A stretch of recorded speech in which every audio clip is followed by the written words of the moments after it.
대통령 탄핵 사건은 국회와 대통령 간의 권력 충돌입니다. 본질이 일종의 정변이죠. 이러한 정치적인 변란을 사실 평생 법만 공부하신 법관들이 재판한다는 건 상당히 어려운 일이에요. 그래서 이런 걸 하면 안 된다는 학자들도 많이 있습니다. 정치 권력 싸움을 법의 잣대로 가린다는 게 얼마나 어렵겠습니까? 2004년 노무현 대통령 탄핵 사건 때는 이 탄핵 심판의 바로 그 가운데 시점인 2004년 4월 15일 국회의원 총선거가 있었습니다. 그 총선거에서 노무현 대통령에 대한 탄핵 소추가 선거의 최대 쟁점이 됐었습니다. 노무현 대통령을 지지하는 열린우리당이 과반수를 넘는 159석인가 7석으로 압승을 거두었습니다. 50석도 안 되던 꼬마 정당이 하루아침에 제1정당이 된 것입니다. 이건 세계 선거 사상의 그 유래를 찾기가 매우 어려운 압승입니다. 그렇기 때문에 어떤 정치적 관점에서 보면요, 그 탄핵 기각이라는 결론은 이미 난 겁니다. 그렇기 때문에, 그리고 이 내용이 비교적 단순해요. 보시면 알다시피.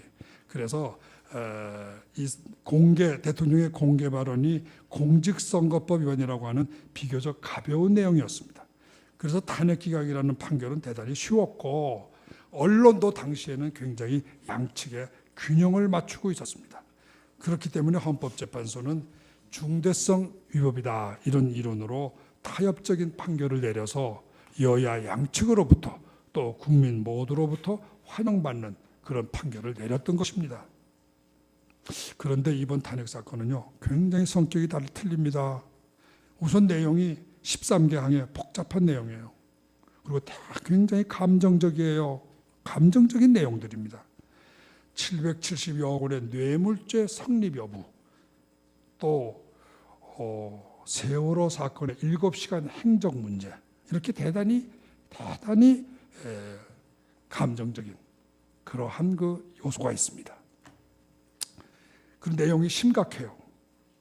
이거 인정되면 박근혜 대통령은 대통령직만 물러나는 게 아닙니다. 제가 보기에는 검찰에 구속될 거고 교도소로 갈 거고 어떻게 될지 모르겠습니다. 그리고 결과에 있어서도 촛불 시위, 태극기 시위가 극한 대립을 지금 하고 있는데, 어떤 결론을 내려도 재판관님들 정말 참 힘드시게 한쪽으로부터 또는 반대측으로부터 엄청난 비난과 공격을 받으실 거라고 봅니다. 상당히 자칫하면 헌법재판소가 과연 존립할 수 있느냐, 이런 문제도 생길 거로 봅니다. 이러한 심각한 딜레마 상황에서 헌법재판소가 택할 수 있는 최선의 길은 대통령의 잘잘못을 따지기보다는 국회가 원천적으로 졸속한 재판을 해서 의결을 한 거니까 이거 우리는 내용에 들어갈 것도 없다, 절차가 잘못된 거니까 안 되겠다, 이렇게 재판하시는 것이 법리에도 맞고 뿐만 아니라 정치적으로도 대단히 현명한 결정이 되실 것으로 믿습니다. 이 나라 법치주의의 최후의 보루인 헌법재판소가 이 사건의 심판을 놓고 극한적으로 대립분열된 이 나라 국민을 구하고 헌법재판소의 존속과 국민의 신뢰를 받으려면 탄핵 내용의 진위를 조사하는 형사재판에 들어가지 마시고 누구도 명백하다고 볼 수 있는 국회의 졸속한 처리를 끄집어내서 탄핵 결정을 못하겠다, 이렇게 거부를 해서 국회에게 돌려주셔야 됩니다. 그러면 뿌린 자가 거두는 거예요. 씨를 뿌린 자가.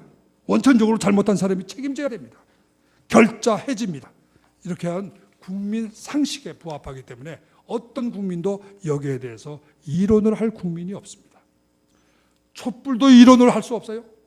국회가 명백하게 졸속한 소출을 한 거는 그 사람들도 부인할 수 없기 때문입니다. 객관적 증거로 완전히 증명되기 때문입니다.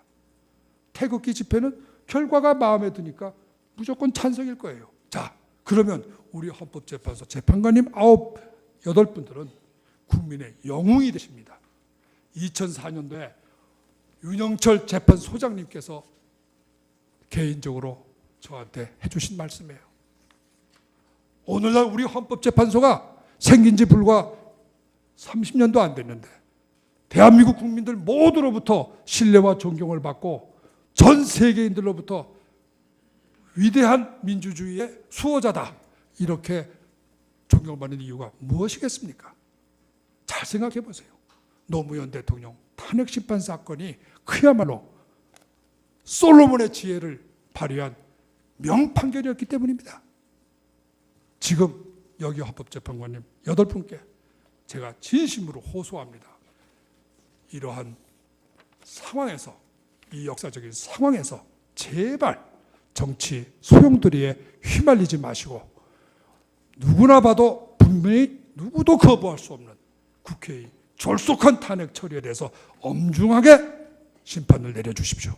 그렇게 되면은 국민들의 절대적인 사랑과 존경을 받고 또 헌법재판소가 그렇게 남아야만 우리나라의 법치주의가 존속됩니다. 저는 내가 누구 편을 들기 위해서 사실 미국에서 온 거 아닙니다. 저는 헌법재판소 재판관님들에게 바로 이 말씀을 드리고 싶어서 왔어요.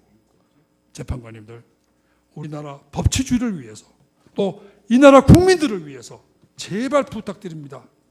정의에 맞는 탄핵 각하, 절차 위반 이렇게 판단해 주시기를 간곡히 부탁드립니다.